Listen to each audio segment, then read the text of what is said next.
Okay, I screwed up. I misnumbered the Martin Dockery show.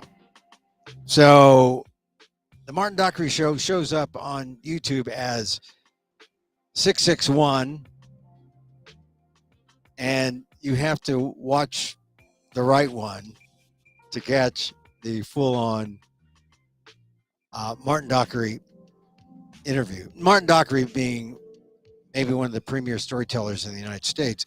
He's at the Fresno Rogue Festival, which is a fringe festival of some note here in the Central Valley, and he always comes to it. And it's a great little place. And he was right. He talks about why it's so special. He says there's a thing about it, a special aura that people who are part of it or who participate, they want to protect. They want to make sure it's there over, in perpetuity. I know it's hard to have anything in perpetuity, but goodness sakes, look how long Fresno's been around and all those other towns in Central. The fringe should last as long. So there's a real love for that festival, and I got a sense of that just being there since last Thursday, and then Friday and Saturday and Sunday, and I'm back again Thursday at the Lotus Room on Olive Avenue in the Tower District. Get your tickets easily enough on the Rogue Festival website, roguefestival.org. And I should just put that up here, right? I should put that up here. It's Emil Amok, Lost NPR host, is the name of the show. And Married to PETA and Other Untold Tales from an American Filipino Life. And if you go to that website, FresnoRogueFestival.org, and then look for Emil Amok, you can see I've got tickets Thursday at 5:30, Saturday at 5 p.m. Come see me.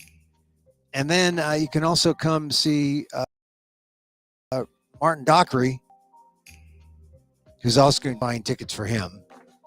And in fact, there was a great opportunity to get to know other Rogue performers, and that's by participating in a team. We had a team poetry slam, and I got to meet such great artists as Susan Jeremy. She does a show called Robert Will Show You the Door.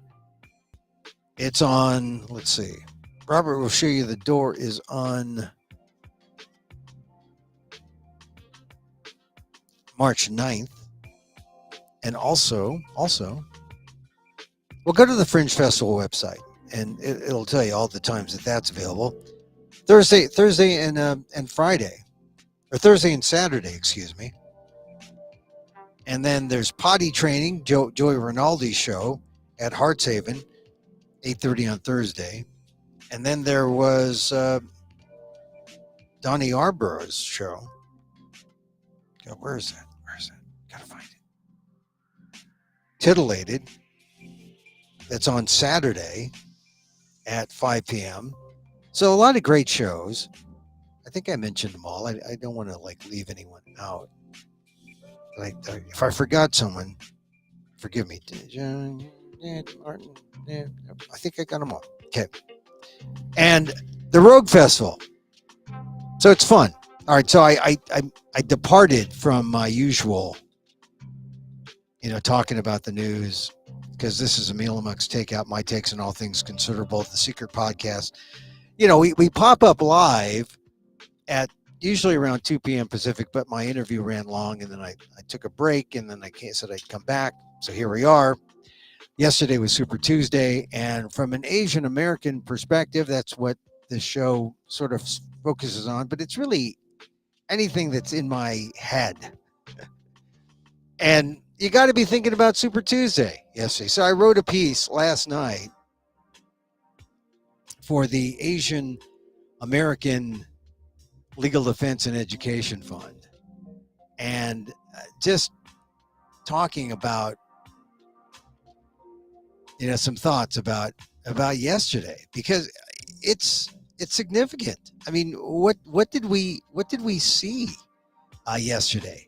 But this idea that some people prefer a criminal to be president, right? Which is kind of breathtaking in a way. I mean, I don't know how else to say that. And so on the Asian American Legal Defense and Education Fund site, aldef.org/blog, the state of our union after a less than Super Tuesday, because indeed it was a less than Super Tuesday. So here's some of my thoughts I'll share with you. And it started today. I mean, I thought it was going to be with the vote yesterday, but as they were counting the ballots, and California's ballots aren't all going to be counted 100%, and it's going to take days, if not weeks, to have a final count. But we know in general what the trend is, and we know who the winners are, and I write about that in my piece. But I wake up this morning and Nikki Haley's up there saying, I'm out. And I just say, Nikki Haley knows how to appeal to the Asian American in me.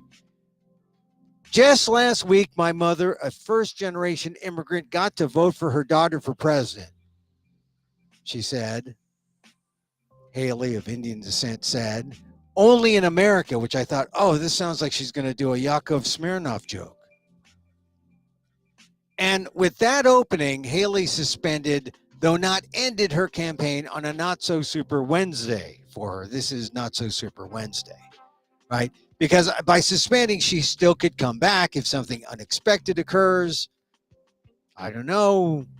We got an old guy running for the Republican nomination. But her announcement dashes hopes of an Asian American president. Not that that was realistic, or at least the specter of a unique campaign sideshow, a Haley versus Haley, Asian versus Asian debate. Boy, wouldn't that have been interesting? Huh? An Asian versus Asian debate. I sort of held out for that idea, an Asian versus Asian debate. Maybe kind of, I know I have this, not that I have a mud wrestling fantasy, but that's sort of like, these kind of impromptu, informal battles. Unfortunately, when it comes to immigration and the border, this is the truth. Haley wouldn't have been much better than Trump. She'd be better on standing by allies like Ukraine and Taiwan. Terrible mishap in Ukraine today. Didn't get all the details, but it seemed timed by the Russians. Haley's a hawk. But as a small government conservative, Haley also just barely a better alternative for Republicans and Democrats alike. At least, and this is a big at least, Haley believed in the rule of law and the Constitution, and that was enough for now. And that's going to be Joe Biden's big challenge in his State of the Union address on Thursday, to build a solid coalition among all Americans who actually believe in democracy and not in the lies of the Republican Party. Because it's clear yesterday after the vote, the Republican Party is in. They are going all in on the lies of their presumptive nominee, which is scary that this is happening in our democracy. So Trump's Tuesday, what was that like on Super Tuesday night? Now, this is from my Asian American perspective. Donald Trump was so excited, he reverted back to his racist ways, referring to COVID. I call it affectionately the Chinese virus. He said, quote, I call it affectionately the Chinese virus, the China virus, which is a lot more accurate. That's what Trump said. It's not a beautiful thing, but he said it, and it's not accurate. But the mega types assembled there in Palm Beach applauded anyway at his victory celebration. I mean, can you imagine he uses China virus, even though it's unsubstantiated? It may have been reported, but it's unsubstantiated. They came out of the Chinese lab. There's a suspicion, but they don't know. I mean, did they? Certainly once it got to America, it was an American pandemic, not a Chinese pandemic. It wasn't a Chinese virus. Americans had it here. So it's really irrelevant where it came from, really. So here's the thing. As he mentions China virus and Chinese virus, those phrases, you got to wonder, did he stop to think for a second of a single victim in the AAPI community who was attacked or killed by the violence toward Asians during the pandemic? I mean, there were like 11,000 instances during the pandemic. Minor to major, all reported. I mean, they were self-reported. Okay, so you want to be a stickler for data and say, okay, self-reported. So what do you take? 11,000? You take 20% off? That's still around 8,000 or 9,000 instances. Isn't that a little too high, would you think, in a democracy like ours? So did Donald Trump stop to think about those numbers, the violence toward Asians during the pandemic? Doubt it. And of course, those numbers were high, all because of the way Trump gave the villainous virus an ethnicity, an Asian ethnicity, and Asian Americans paid the price. So among other things in his speech, Trump wanted credit for doing such a good job on COVID, like suggesting that people actually drink bleach as a cure. He wants credit for that. Well, we'll give him credit for that. He said it. This is the problem with Trump's habitual nature of spewing out lies and forcing reporters to fact check him in real time. Or maybe he should have a label on screen, unverified, unsubstantiated. You know, you listen to it for entertainment purposes only. That's usually what it says on polls that are unscientific, unproven. It says for entertainment purposes only. Do we need a president who is for entertainment purposes only? I mean, I guess it's been a while since The West Wing was on TV. But this is the problem with the man who is famously untrustworthy. I mean, we all know it.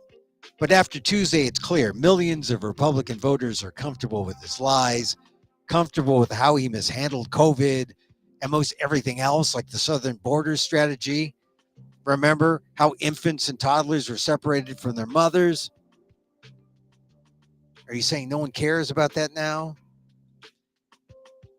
Now that Trump has a new, more horrid anti-immigrant policy that is sure to bring out the xenophobia in America. That's what Trump does. That's what a talk show host does. I know this because I was a talk show host. I think this is like basic talk show host 101. Polarize the listenership. So they bang on the phone, and you got people on the left and people on the right, and they argue and they make the hour go by, and you sell ads for, as Rush Limbaugh would say, confiscatory rates. I mean, really, that's what made Tuesday so super in a degenerative way.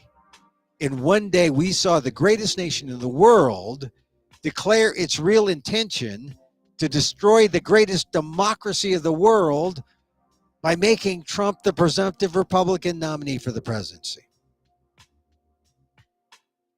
That's it. Trump's dominance among Republicans is powering the great pendulum swing in our country, undoing a half century of policy gains, from affirmative action to voting rights to abortion rights.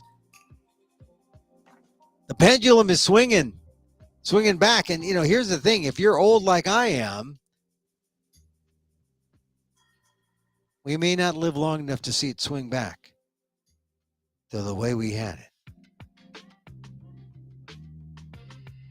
I mean, if you hadn't quite felt it or articulated it yet, America on Super Tuesday made it clear. We are America going backwards, with Trump driving us in reverse. And normally a person even accused of multiple criminalities wouldn't dare show his face in public, right? He'd be shamed, sent back to the woodshed. But Donald Trump is not normal. 4 criminal cases, guilty of sexual assault, or, excuse me, the legal term is found liable for sexual assault. A multi-million-dollar business judgment. Yes, it's the fuel driving his campaign march. And Trump's greatest good may be as a role model for cons and ex-cons. Hey, you could be president someday. GOP primary voters spoke loudly. The indicted one, the lawless one, that's our guy. And even in California, the most Asian American state in the nation, or among the leading Republicans are Asian American women, the exit polls were just scary. 68% of California Republicans say Trump would be fit for the presidency, even if convicted of a crime, according to CNN exit polls. And among those prominent Californians who are Republicans, Asian Americans, I mean, Vincent Fong is winning handily the seat that was vacated by Kevin McCarthy. Tells you something about diversity. It is more diverse than people think. But just seeing that California Republicans were more MAGA than North Carolina and Virginia Republicans, that's really something. Even in California, criminality is okay when it comes to the presidency. I mean, I think people might have needed a reminder that this wasn't a vote for who would head up some crime family. Or maybe that's a positive in America. Someone indicted of crimes can rise above and be elected to the highest office of the land. And of course, Trump being white helps him a lot. Because this wouldn't happen if we were talking, instead of Trump, we were talking about Tim Scott or any other BIPOC person in Trump's shoes and draped with all his legal issues. If it wasn't someone as white as Trump and someone supposedly as rich as Trump, they wouldn't be still running for president. And that's called political white privilege in action.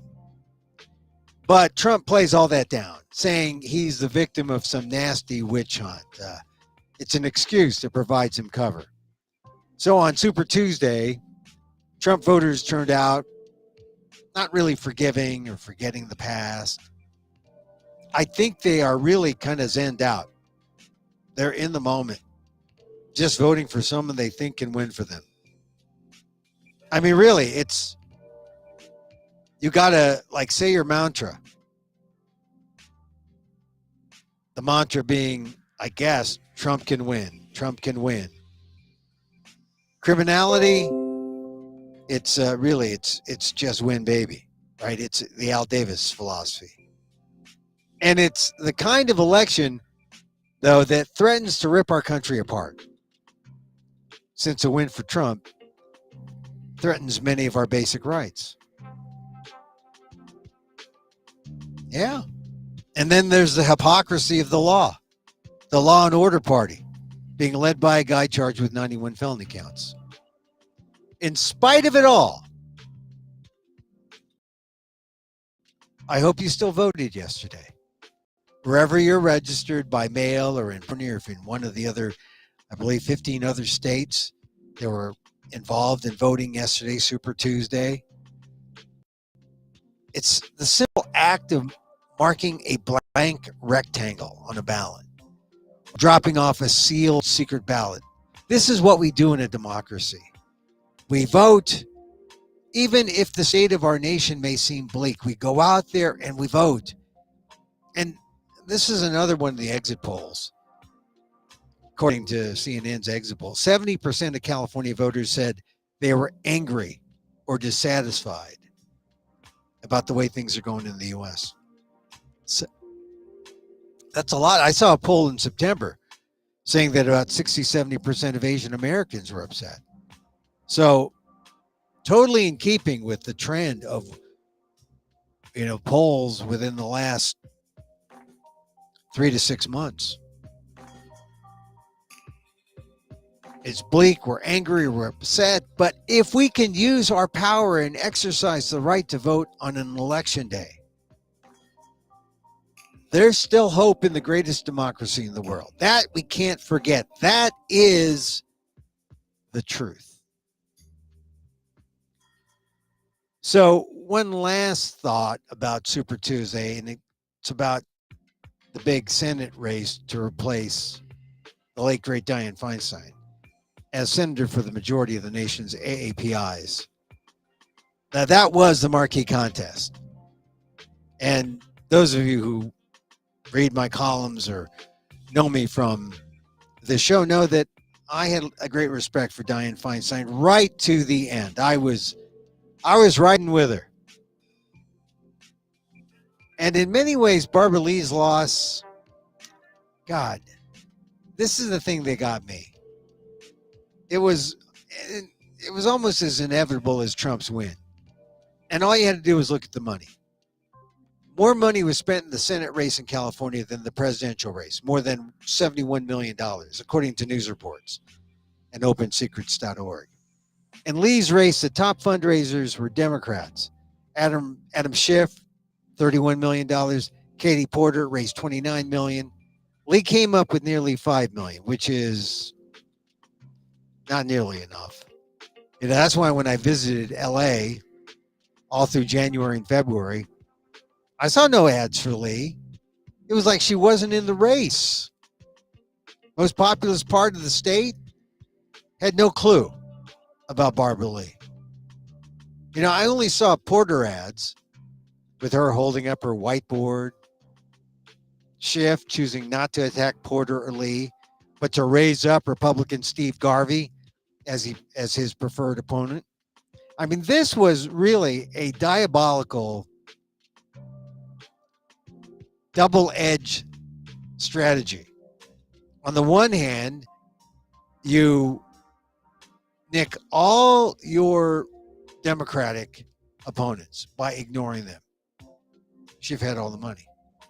And then you both help and kill Steve Garvey, because Garvey, you want to be the opponent, but you got to help him a little bit to overcome Lee and Porter, the two Democrats. So Garvey, the baseball hero, was more like, he struck me as like the Forrest Gump in the room. Not ready for prime time, but with Schiff mentioning him in ads, Garvey was the beneficiary. He only had to raise $2 million because Schiff gave the retired athlete a boost by mentioning him in his tens of millions of dollars in ads. It was like drafting, right? Going along for the ride. And Schiff really was just handpicking his straw man Republican in a state where Democrats outnumber the GOP by 2-1. So all that yesterday determined by money. It wasn't policy, advocacy, it wasn't beliefs, it wasn't accomplishments, it wasn't the nuts and bolts of politics. Where, you believe this, I believe that, we debate, we come to a compromise, or maybe not. None of what happened yesterday in that Senate race was determined by that. It was all about the money. It was the barrage of ads. Porter nearly raised as much as Schiff, but Lee was outraised in the money game 6-1. You're outraised 6-1, you've got no chance. Schiff's manipulation, that's what we have to look at today. It prevented Democrats from what we need. We need a necessary soul searching in this state. What's a Democrat? What do Democrats want? To do that in California because there's so many Democrats. And maybe some people peel off and say, well, I'm really a Republican. Or some people peel off and say, well, I'm much more liberal, much more radical than I thought. Or maybe some people say, oh, well, we're moderates. We're kind of like the new Republican. We needed that kind of soul searching. Because when you saw Porter and Lee and Schiff, you saw three Republicans, but three very different Republicans from very different perspectives. I mean, Schiff's main calling card is that he led the impeachment in the House. Look at how effective he really was. The impeached president was making history on primary night. He impeached him, but the Senate didn't convict. That negates what Schiff did, right? What did Schiff do? Truth be told, nothing. So instead of a Schiff versus Garvey race, wouldn't it have been better to have a Dem-Dems versus Dem-Dems? If the top two were Schiff and Porter or Schiff and Lee, it looks like Lee had no shot. She was down in fourth. And Porter almost raised nearly enough money, but no one wanted her. Schiff lifted up Garvey, the Republican who had no ads, mentions him because Garvey's a better opponent. So that's the race we're going to get. And Garvey's giving Schiff a run for his money, could overtake him. I mean, they're still counting. But politicians are really risk averse. They don't want to. So the idea of a Dem-Dems versus Dem-Dems would have been nice, would have been helpful. It would have been uncomfortable for the front runner, Adam Schiff. See, here's the thing. Porter is a consumer-oriented progressive. Lee is an anti-war BIPOC progressive. And it pains me to see that Lee has lost the first election ever that she's lost. She's the only candidate with the common touch. She knows what it's like to be unhoused, to have an abortion, to stand up alone against unauthorized war. She also has the integrity and the record to be a great African-American female senator, of which there have only been 3 in our history. I mean, sure, she tried to tell her story in a handful of televised debates. There are like 3, I think. But the repetition of TV ads drives the politics, not these 1-hour debate shows. The count won't be final for days. But when Lee lost the money race, she lost all chance. And now, because she had to give up her seat to run, we've lost the progressive voice in Congress. California, because Lee lost, so did Porter. We've lost 2 progressive voices in Congress. And that's really politics in America in 2024. You can look at the specifics, Trump, Biden, who wins what, 16 states. They're all voting Super Tuesday. But maybe in the Schiff race, the Senate race in California, you get the real criticism of our process.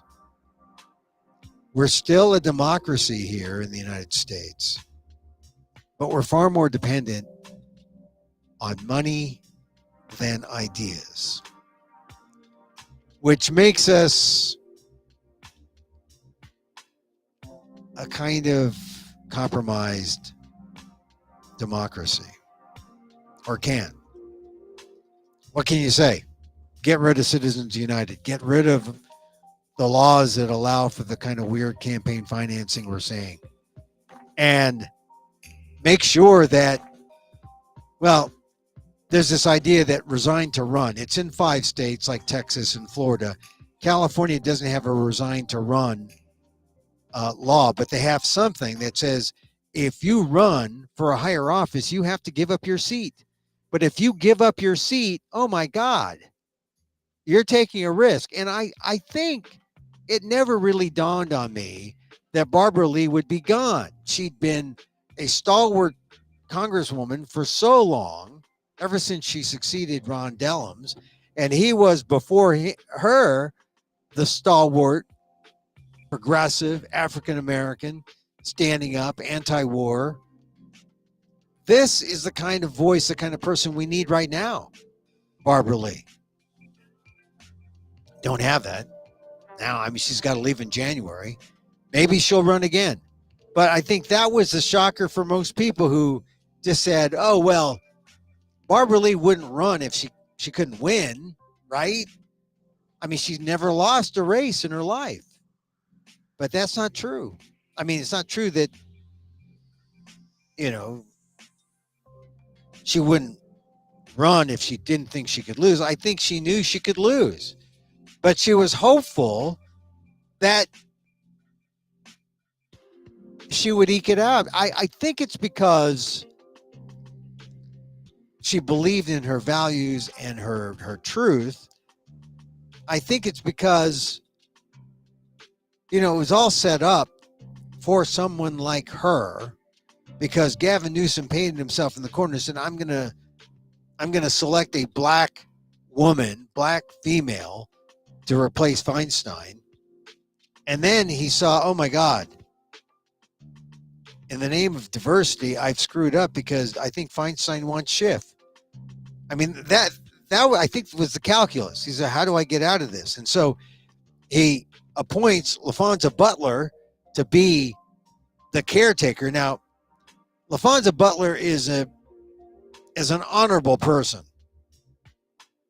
I know people in her shoes, in lesser races, that have said, screw it, I'm running. But LaFonza Butler, to her credit, said, I'm a woman of my word. I said I wasn't going to run. I'll be in Congress for a few months, and that's it. And she's good for the experience. She became the third senator, black female senator. But she became the replacement that bailed out Gavin Newsom. Gavin Newsom owes LaFonza Butler big time. That's the way it works. Because if Newsom had picked Barbara Lee would have been the incumbent. Barbara Lee would have run this time. She would have been more known. She wouldn't have had to raise as much money. She could have won with, she raised $5 million. As a sitting senator, she could have raised 10, 15, 20 million. She only raised 5. She wasn't an incumbent. She was running against Schiff, who, you know, appeared so many times on Colbert, so appeared so many times on the late shows, was made famous by the impeachment. And he capitalized. Katie Porter, I mean, she's social media famous. She holds a, you know, the art of not giving an F, and, you know, she gets buzz. Consumer advocate, progressive, but not my kind of progressive. I mean, who's out there who says, I know how to be homeless. I know what it means to get an abortion. I know what it's like to be a person of color and to be on the outs and to be poor and to be struggling. Who's out there who has that kind of empathy for people of color? Adam Schiff, Katie Porter, I'm sure she has some empathy, but it's not like being an African-American woman like Barbara Lee. So it cost us. She made a calculated gamble and said, I'm going to give up my seat. I got to go for it. And there are times I thought, is she going for it? Is she going to like pop up and be seen, be noticed? Because I didn't get a sense of that. And I was starting to worry. And then I thought, oh, this is it. She's got $5 million and this is it. So I'm sad about Barbara Lee. Oakland, Alameda County, all of California has lost a voice. Sad too for Katie Porter, but she's a white female progressive. There will be other white female progressives, but none have the history like Barbara Lee, standing up tall against the unauthorized wars. The only person in Congress, on the Afghanistan question. I mean, Barbara Lee, she'll go down in history. I hope, and maybe she can run again to replace herself. I don't know. But they have that rule so that you don't spend money from one pot into another, and it's a silly rule. Well, it's a rule that's needed because it's been broken. This is why you need rules, because you have guys like Donald Trump who break the rules as an art form. You need rules. And so this one upends the career of Barbara Lee. I didn't realize that. I heard someone say, well, this ends her career. She's in her 70s. And maybe it's time for her to say, yeah, I don't need the restraint of public office to be public, to voice an opinion. So maybe this is a good thing. We'll see. But for now, short term, bad thing for Alameda County, because there will be people jockeying for position to be that voice, that left progressive anti-war person representing Oakland, Alameda, including Berkeley. Barbara Lee has been it for such a long time, and things are going to have to change now. So some of my thoughts about Super Tuesday.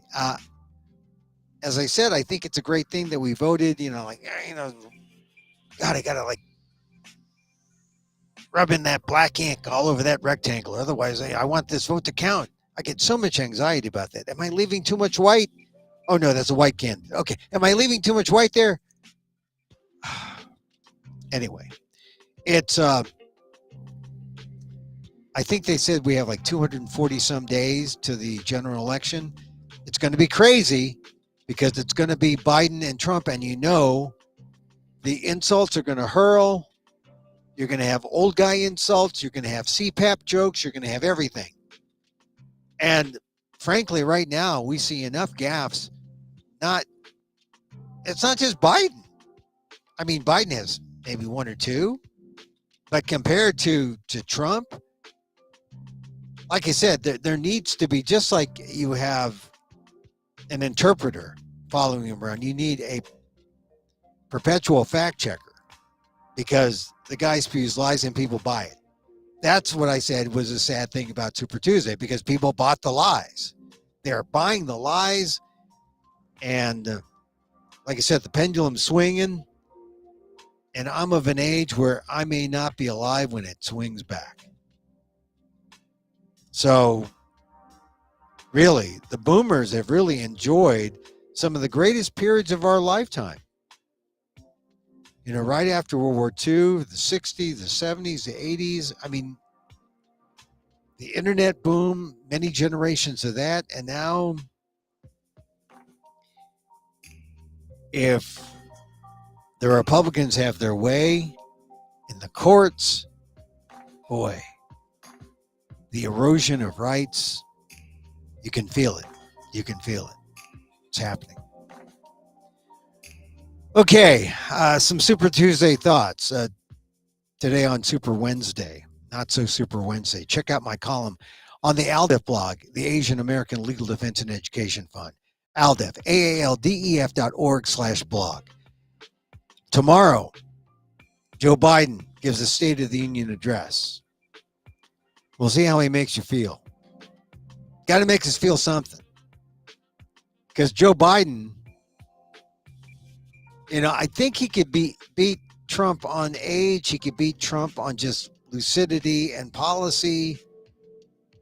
But people won't give up inflation. People won't give up the economy, because even though, stock market doing well, even though some corporations are doing better than normal, the economy is doing well for a good many people. But one blemish if there's one thing that doesn't happen and we don't feel it all, we feel bad.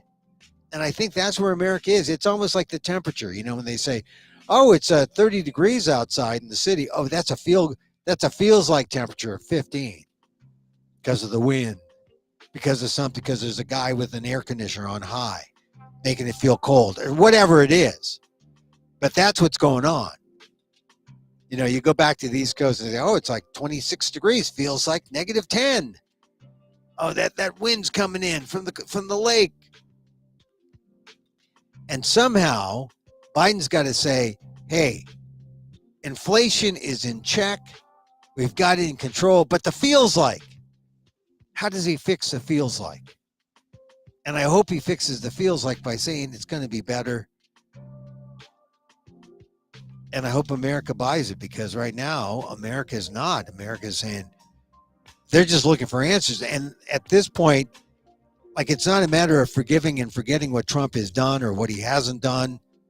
They just want someone to win and someone to fix it. At some point, hey, Doc, I don't care where you went to med school. I don't care if you went to Guadalajara State or went to some Bahamian med school. You didn't go to Harvard or didn't go to, one of the good ones. Just fix me, make me well. I think we're at that point with the American public. We should be better than that, but saying, fix it, make me feel better. And the truth is, we do feel a little better, but I mean, this is the truth. I went to Fresno and I bought some groceries, and the bananas that I paid something like 80 cents a pound for at a store here where I live, also in, California. My God, I was getting them for like 30 cents in Fresno. Oh my God. I'd feel good all the time in Fresno. I'm telling you. If you went to Fresno, you'd feel good all the time in Fresno. You say, but Emil, Fresno, I know they got some great Art Deco buildings, but no, it's beyond the Art Deco buildings. Food costs down, housing costs down, fewer homeless people. You can get to know the homeless people. I mean, it's the same guy all the time. I mean, it's not like hordes of homeless people, because they'd rather go to the places that have more money to give homeless people. So Fresno kind of makes you feel good. Like, I went to buy bananas. I thought, oh my God, bananas only 30 cents. I'm a rich guy. Here's what it boils down to. It boils down to corporates wanting more profits, gouging us. And how do you fix that? How do you fix the sense of greed? Because if one store in Fresno is selling it for like 30 cents, 35 cents per pound, and another store up north of that is selling their bananas for like 70, 80 cents, who's pocketing that extra 50 cents? Corporates. And so I hope Joe Biden has some answers at the State of the Union address, because he has to answer these pocketbook issues, and there are a lot of them. The feels like. I want him to answer the feels like question, because if he answers the feels like question on the economy, then we'll feel good about our democracy, and we won't, I say we, but a majority of Americans won't feel compelled to vote for a guy who will give us a feels like democracy. Oh, it's democracy, he said. It just feels like democracy, but there's a little too much autocracy for me. Too much autocracy. It only feels like, we don't want a feels like democracy. We want a real democracy. Anyway, Emil Guillermo here. I do this show Monday through Friday, usually around 2 o'clock. Glad you caught it. And we had a little spillover because I was talking to Martin Dockery. If you don't know Martin Dockery, if you go to fringe festivals, like I'm at the Rogue Performance Festival in Fresno, going to one in New York, going to one in Orlando, and these fringe festivals are, I don't want to call them underground festivals because they are they're big things. I mean, in Orlando, the Fringe, which is why I like when I get to go to Orlando, I'm privileged because it is for the local community. It is a real sense of theater, and you get all these kind of performers, and you meet them on the road. Like I met Martin on the road. I met this guy who does Van Gogh does a Van Gogh show. He has a Facebook buddy, and he says, "Hey, I'm in Edinburgh. Hey, there are guys who do detective shows, guys who do noir shows. There are clowns, there are dancers, there are writers. I mean, it's a I don't want to say it's not an oddball community. It's just a and fringe denotes that it's maybe not as good. No, it's real. It's unique. It's singularly. See, that's always a good word to use. Whenever you can say singularly, it is a singularly audacious, creative endeavor that you go to and you say, wow, I haven't seen anything this freeing and liberating in such a long time.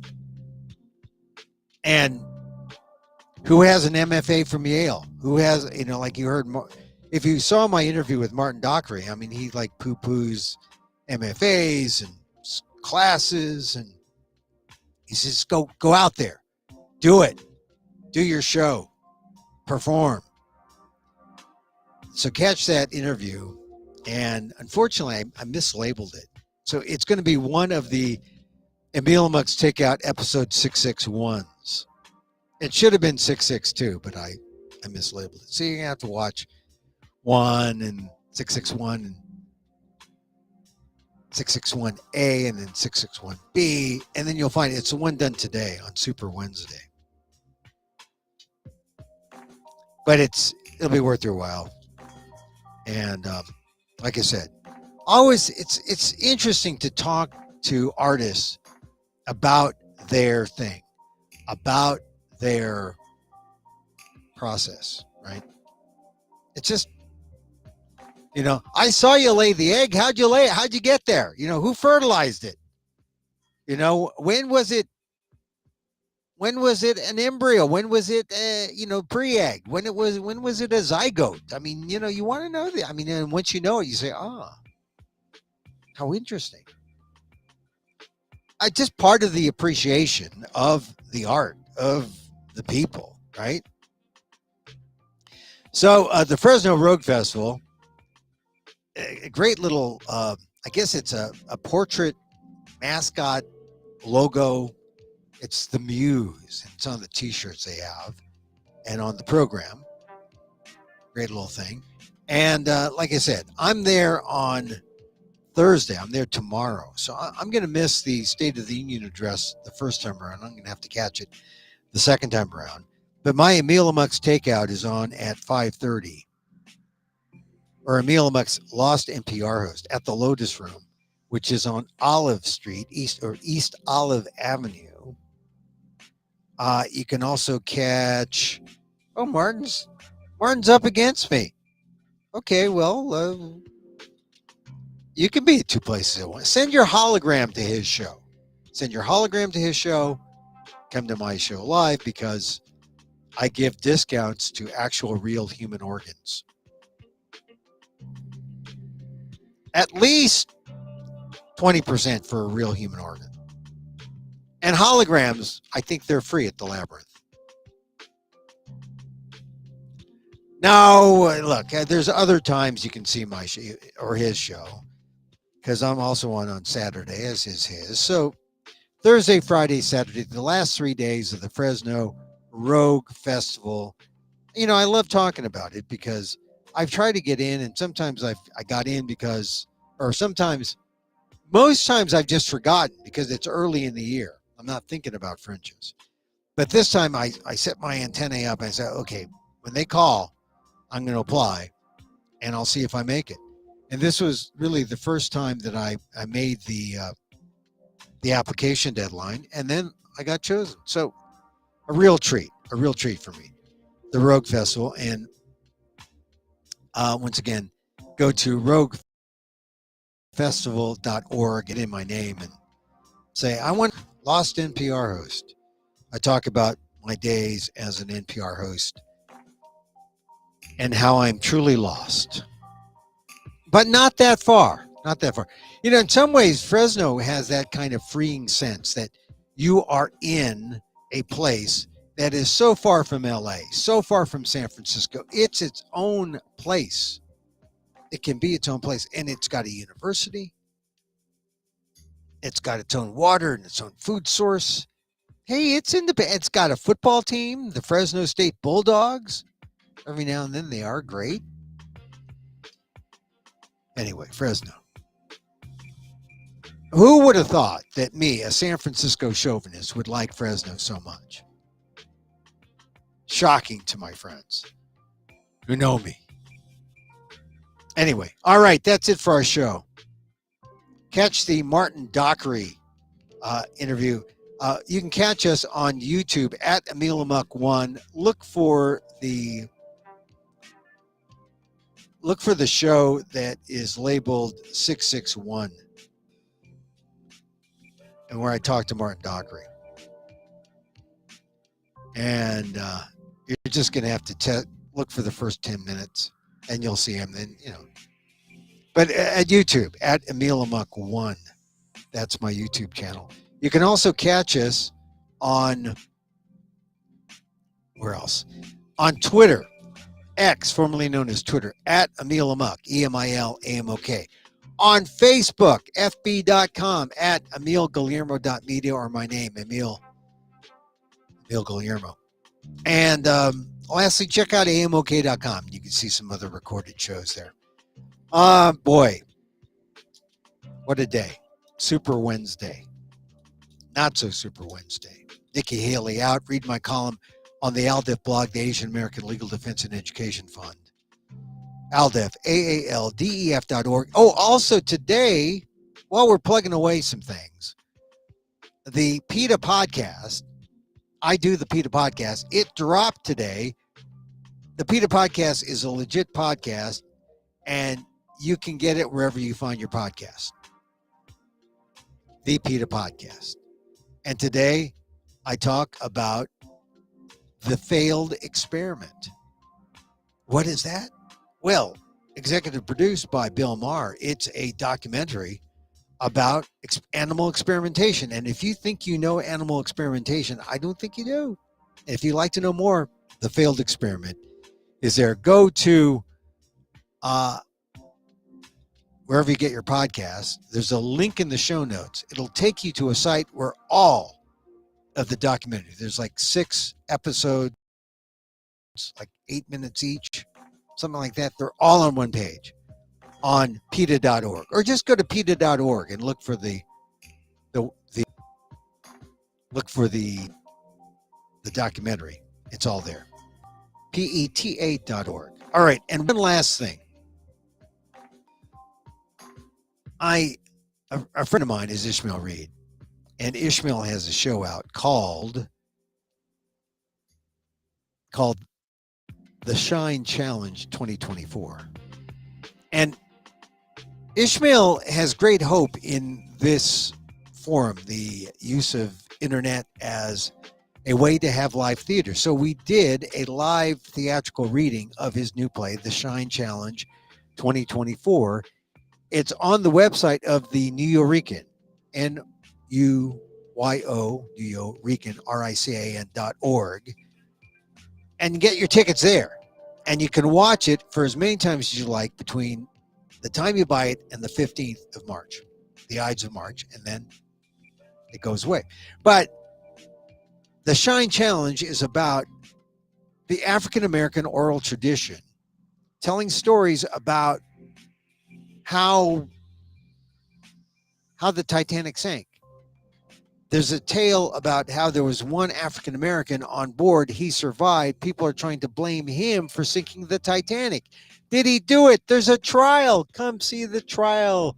The Shine Challenge 2024. And it's amazing the backstory of that, the Shine Challenge, because it literally was an oral story told from the time of the Titanic through World War II to this day. And Langston Hughes heard it during World War II, put it in, a book. Ishmael Reed took the 30-something lines and expanded it into a play as if he was taking the oral tradition even further down a new generational path. It's kind of fascinating to see how that developed. And once you understand that, you say, oh, this is why the Shine Challenge is worthwhile and interesting. So check it out, ovationtix.com. It's on my screen right now. You can also go to neorican.org and get tickets there. All right. We plugged away for everything from my show and the Shine Challenge at the Neo-Rican to democracy. Because we're really about plugging democracy, right? It's good to see all of you. Really. Tell your friends. We're here, like I said, live generally at 2 o'clock. If you don't get us live, you can see us recorded on YouTube at Emil Amok 1. We like to close every show with a little metta, a little loving kindness. Always helpful. Kind of fitting I'm doing my show, Emil Amok, Lost NPR host, in a yoga studio. And you'll know if you're there at the wrong time, you'll see 50 people doing downward dog. You'll say, am I in the right place? Is Emil Amok in here somewhere? Hey, thank you. Thank you for joining us. We end with this meditation.